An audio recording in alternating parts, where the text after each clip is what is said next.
Okay, so I'm reworking this video because I wasn't supposed to release it until next month, when I had the voices of my Mexican sisters to aid in telling me what's happening in their country in their own words and in their own experiences. However, it seems that things have escalated so badly that I can no longer afford to wait. So for those of you who don't know, femicide is a particular type of hate crime where genocide and misogyny intersect. So it's basically the killing of women in a particular area or region just because they're women.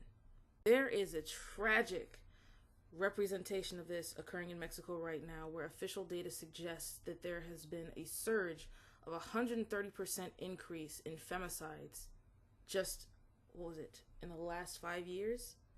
And so one of the things that bothers me the most is that, like, within the past 15 years, feminism has become a dumping ground for political issues that have no relevance to women. And I've seen so many people build their platforms on calling themselves feminist influencers or LGBTQ influencers or whatever have you.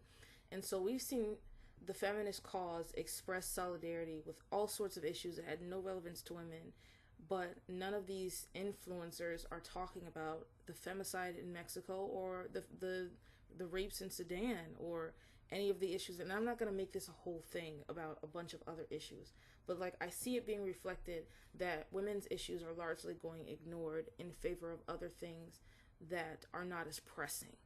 And we've seen the effectiveness of applying international pressure, right? Like, we know that this is a strategy that works. And because there's no call to arms, because there's no call to action, there's no punishment, there's no accountability.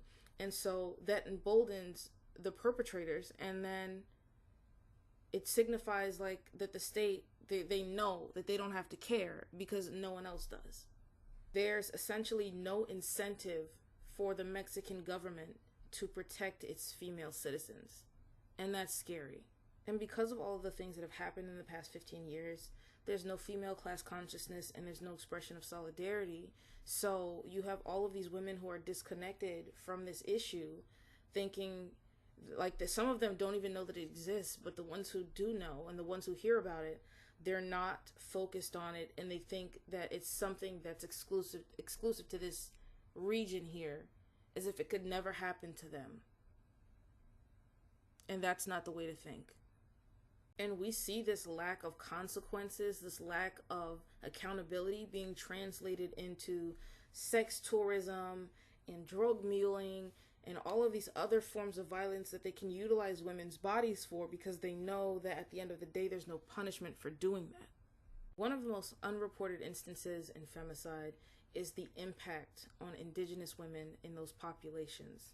Like, we already know about the situation of missing and murdered indigenous women in the US, but we're not talking about the situation in Canada, and we're especially not talking about the situation in Mexico, which is horrifying to me.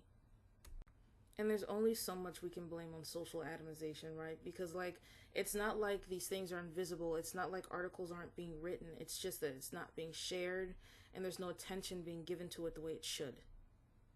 And we have to remember that Mexico only started documenting femicides in 2012. Like, this has only been recently recorded.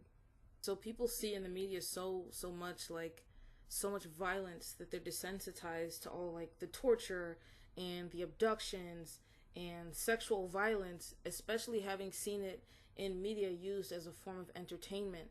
And so it's like, okay, it's what they see on the TV. They could see it anywhere. And because they're desensitized to it, there's no sense of urgency. There's no feeling that, okay, this needs to be addressed. This issue needs to be confronted.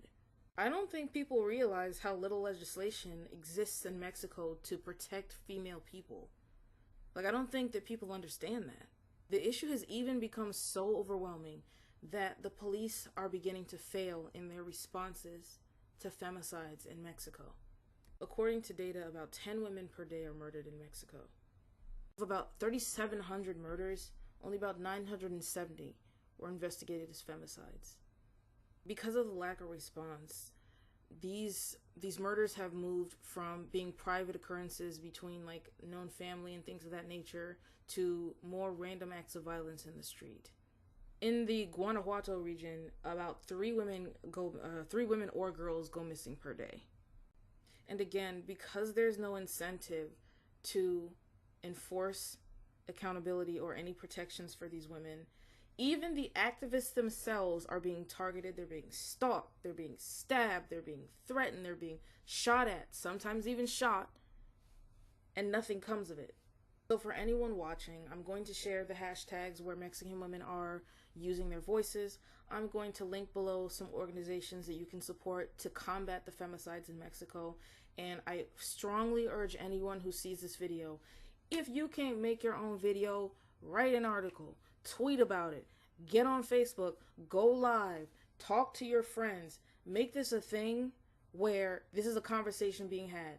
Just like we did with Kellogg's, just like we did with, I forgot the previous situation that happened in 2020, whatever. Public pressure needs to be applied. And we're capable of doing that right now. We have the capacity to do this.